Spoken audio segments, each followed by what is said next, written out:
Record here. Awesome. Mhm. Hi, welcome. Today we have the Emergence Podcast and our beautiful podcasts into the evolving inquiry in the human mind, spirit, and psychology is a topic we're going to talk about today. In psychiatry, we have Jyoti Gupta here, who has been in clinical psychiatry and psychology for the last 30 years, and our co-host, Mark. So, welcome today. I'm really happy that you're here and you made it. We're so excited to Thank have you. you. I've read about your work on the website, and one thing that I'm curious to learn is that you've been in this field for 30 years. What have you seen Yeah, change in the last 3 decades in the field of psychiatry or psychiatry? What have you seen? yeah, I think I have seen many changes, and not only in India, I'll say, because I work globally, so I have a lot of clients, not just in Indian clients. I mean, in America, in Canada, in other European countries, and in Australia, and all those countries. So I think, and the way you are putting it, it seems that, I mean, it's a beautiful question you asked, because it's not just about what change in the field, but what it reveals about how we as human beings have slowly learned to relate to suffering.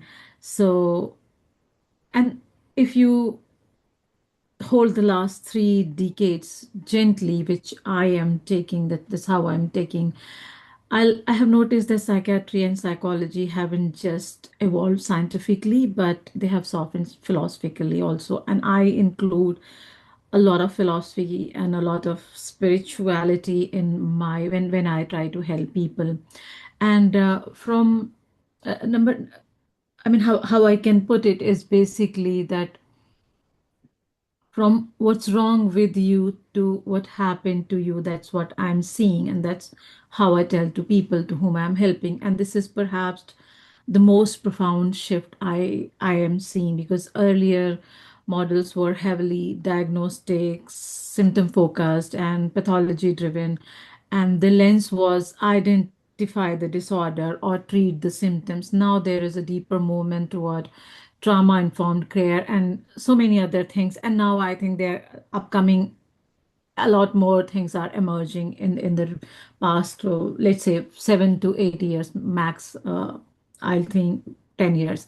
So the question has changed to what shaped this person's inner world. We have begun to understand that anxiety may be a nervous system that learned to stay alert, and depression may be grief that never found language, or even maladaptive behavior often begin as intelligence adaptation. There's more compassion in the framework now. And another things which I have noticed, that from purely biological, we have shifted a little bit to biopsychosocial and even spiritual, like I have mentioned earlier, because there was a time when psychiatry leaned strongly toward medication, neurochemistry, and brain-based explanation. Important, yes, but incomplete. I'll see. Now the dominant model is the biopsychosocial model, which recognizes biology, that is brain and genetics and psychology, thoughts, emotion, and patterns, and social context too, for that matter, relationship, cultures, and environment. And increasingly, there is a space through those still emerging for meaning, purpose, and existential question, and almost as if the field is still remembering that what else we can include into it. So human are not just the brain, they are stories, relationship, and longing. And I think the new emergence of neuroscience, but with humility. So last 30 years have given us incredible insight into the brain, neuroplasticity, stress responses, emotional regulation system, and concepts like, I think neuroplasticity has changed everything, because it says brain is not fixed, it is shaped by experiences. And the more I think I'm talking to people, the more I am getting convinced. Earlier I was also, but I think when we are getting some sort of experiential learning, and what I'm talking to people on the daily basis, it's really is showing that this is how it is. But interestingly, alongside the scientific growth, there is also more humility because even with all this knowledge, we still cannot fully explain consciousness. We cannot reduce human suffering to circuits alone. So science expanded, but so did respect for mystery. I think from a therapist perspective, earlier therapy often somehow looked like expert diagnosis, patient receiving. Now there's a relational shift which I have observed, and it is more collaborative, it is more attuned, it is more humane, and approach really influenced by person-centered therapy, relational and attachment-based model have emphasized, and healing happens in relationship, not just through technique. So I think that there are a lot, many things have happened. I can't cover, I think, the kind of time we are having here, but there are many more things. And de-stigmatization, I don't want to forget that, but also new pressure is also emerging. And I think integration of Eastern and contemplative practices, mindfulness, meditation, and breathwork, it's doing amazing, I'll say. It's I actually teach yoga, and I'm a communications coach. I have another YouTube channel, and I started Mhm. incorporating into my framework, which I developed called Alice Method, which is a system of communication, but it focuses on mind, body, spirit. So it focuses on the Okay. technicalities of communication, of nonverbal and verbal cues. And then as I was working with a lot of students, I realized that I can't teach them the communication tools don't sink in unless they have a methodology for regulating their nervous system. So I started Mhm. incorporating breath work and mindfulness into the Right. framework, which is why I developed Alice Method, because I realized I can teach somebody how to improve their English. And I work with international professionals. I can give them the framework, but when they have to present, they freeze or they lack the Mhm. confidence. So the way that they slow down their speech is the breath work, the mindfulness. The way that they could actually deliver the speech is the breath work and mindfulness. So what you're alluding to, and specifically on the collaborative nature, I just want to clarify it's actually collaborative in disciplines, correct? Multidisciplinary Correct. approach. It is multidisciplinary approach. Yes, you're correct. Yeah. Yeah. And so Okay. it's just amazing. Thank you for sharing. I just wanted to say that. Mark, do you have a question? Yes, no, I think that's it was a very concise and accurate, evolutionary, um, human rights oriented um, framework. And I think that that is definitely the way to look at it. Um, my difficulty is always in the learning. Now, if there is going to be learning, there's going to be lessons. And why? Yeah. Why are people resistant to learn their lessons? And I by think the that's way, a for those that are watching, Mark has light sensitivity, and this is why he's wearing glasses. And also that they're I see. cool. In Florida, it's very sunny and hot, and Okay, okay. Go for it. So I think you just want to know from my perspective that why people are resistant to learning. Am I right here? well, with trauma, we know a lot about trauma. We know a lot about how intense the Mhm. experience is, and we know how the brain um, Mhm. memorizes it and stores it and Mhm. embodies it, and we know how to re-embody it and through memory live it again. We know a lot Mhm. about trauma.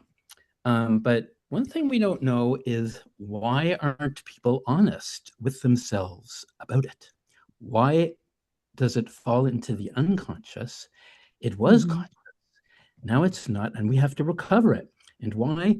Special states. We can recover it through dreams sometimes, and we can recover it through music, and we can Mhm. recover it through near death experiences or psychedelics. But why Mhm. not directly? Why can't we just directly confront it? Yeah, I think that's a beautiful way to put it. But I think answer is also very simple, or how I look at it, very simple. But we are human and we don't love anything simple. We love complex thing. So even if the things are simple, we try to, I mean, put it in a complex way and then try to see it. And the way you are putting it, I mean, this is a powerful line of inquiry. And if you say with it gently, it somehow opens very human rather than something pathological, I'll say. Because the question is not really why aren't people honest? It's more like why does the mind protect us from what we ourselves, I mean, have lived? So the mind doesn't hide truth, it regulates overwhelm. And when something traumatic happens, the mind is not asking, is this true? It's asking, is this bearable? And if the answer is no, the experience doesn't disappear, it somehow shift from through processes like repression and dissociation. And the psyche does something very intelligent here. It does the experience is stored, but removes it from full conscious access. So it's not dishonesty, it's timing, I'll say. And another thing I'll say that consciousness has its own threshold, right? So we like to imagine that we can just face things, but psychologically, consciousness has its limits also. We all know the iceberg of consciousness model and all those things. So if something is too painful, too contradictory, and too destabilizing, it overwhelms the system. So the mind says, not now, not like this. No, I'm not in a hurry. I'll take my own time. Maybe we are not able to hear all those things because those things are happening at subconscious and unconscious level. And it holds the material into unconscious until there is more capacity, more safety, and more structure. So, and another way you said that at times we can access or we are having dreams or music in altered states. Yes, they do return in a dream, in a music, and in a altered state. And this is where it becomes almost kind of poetic way, if we can look at it. So the unconscious doesn't speak in direct language. It speak in images, it speak in sensation, it speaks in symbols. That's why nowadays we are talking a lot about somatic memory and all those things, trauma bonding and trauma informed and trauma response. And this align with the idea like implicit memory and state dependent memory. So certain state like dreams, music, or deep emotional moments or altered state lowers the defense of the thinking mind. They allow access to feeling without immediate interpretation and feeling without the usual filters. It's not that these states create truth, they make it accessible because then we are not that overwhelmed and we think that, oh, I can process it. It was just a dream. But if we really are going to sit with the dream and if we are really going to hear the music, there's a lot, many things are coming behind it. And another thing I think that why, uh, because in integration here really matter more than access. And this is the part that often get missed. Mhm.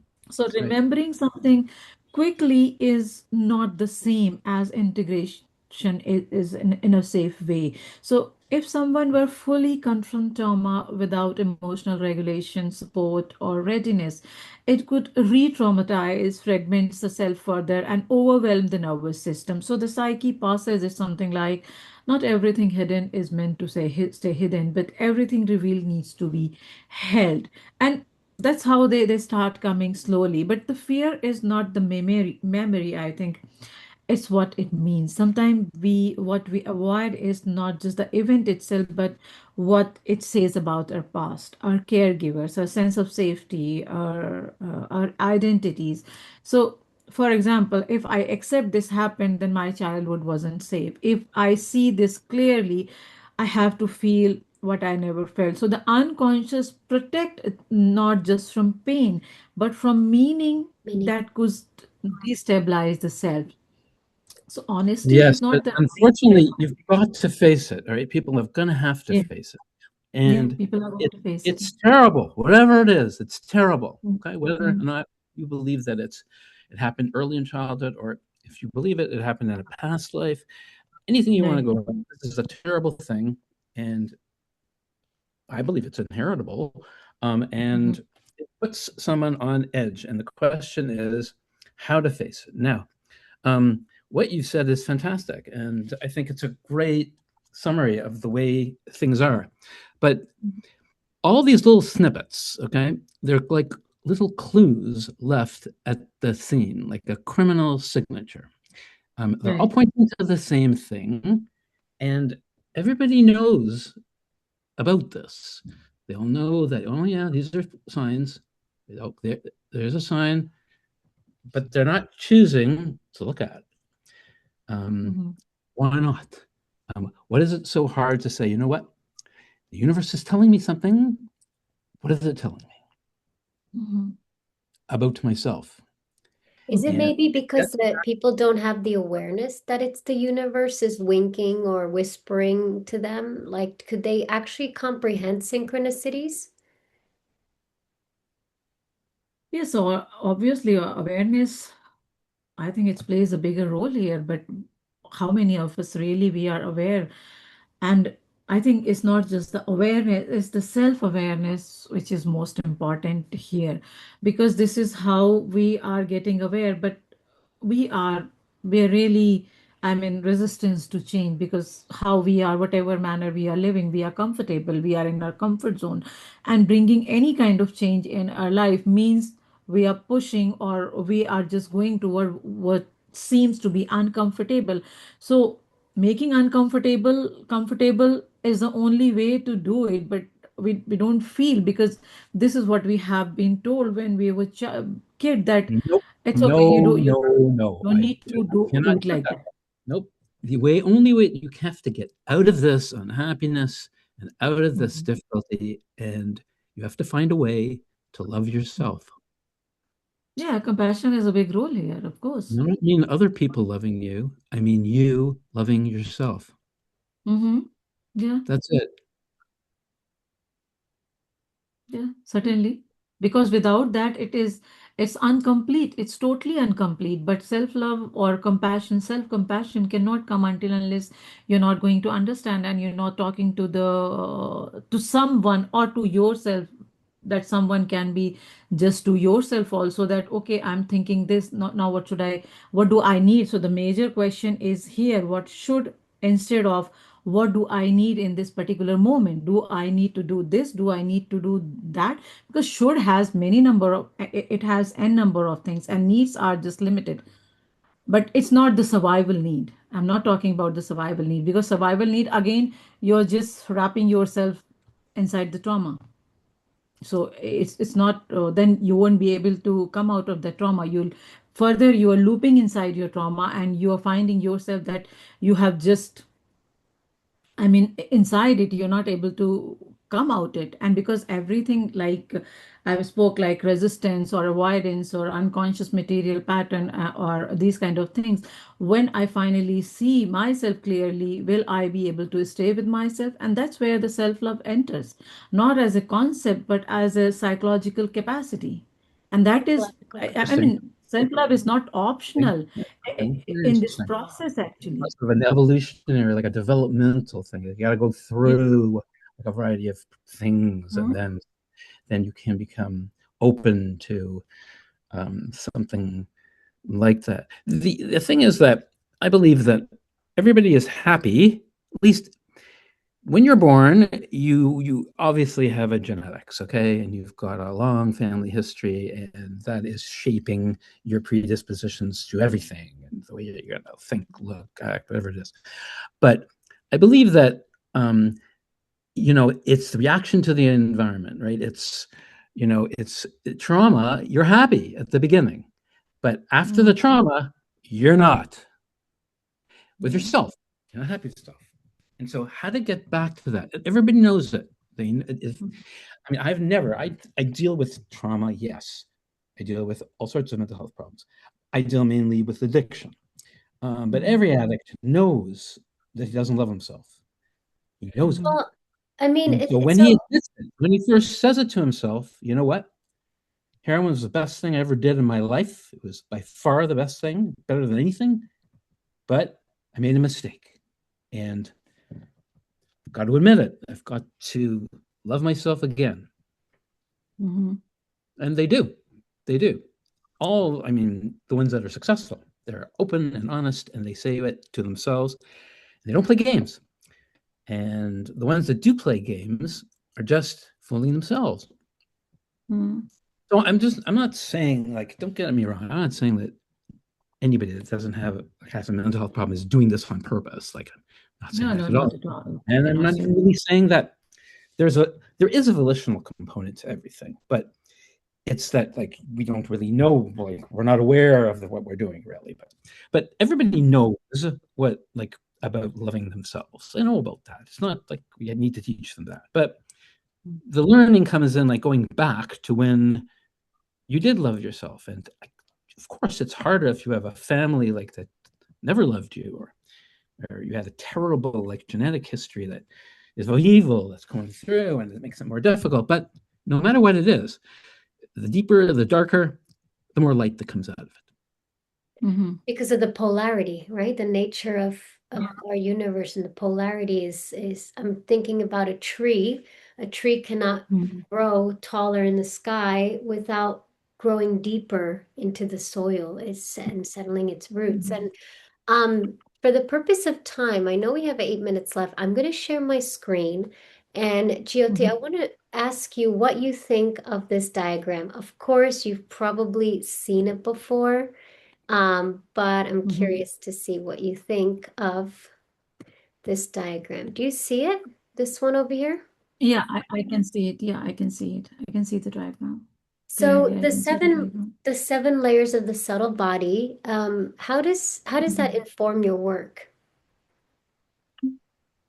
See, I'm a firm believer of, I'll say, Vedantian philosophy, which in India it's profoundly, I mean, the credit goes to Adi Shankaracharya, who was a great philosopher. And so I know, and we do a lot of things here.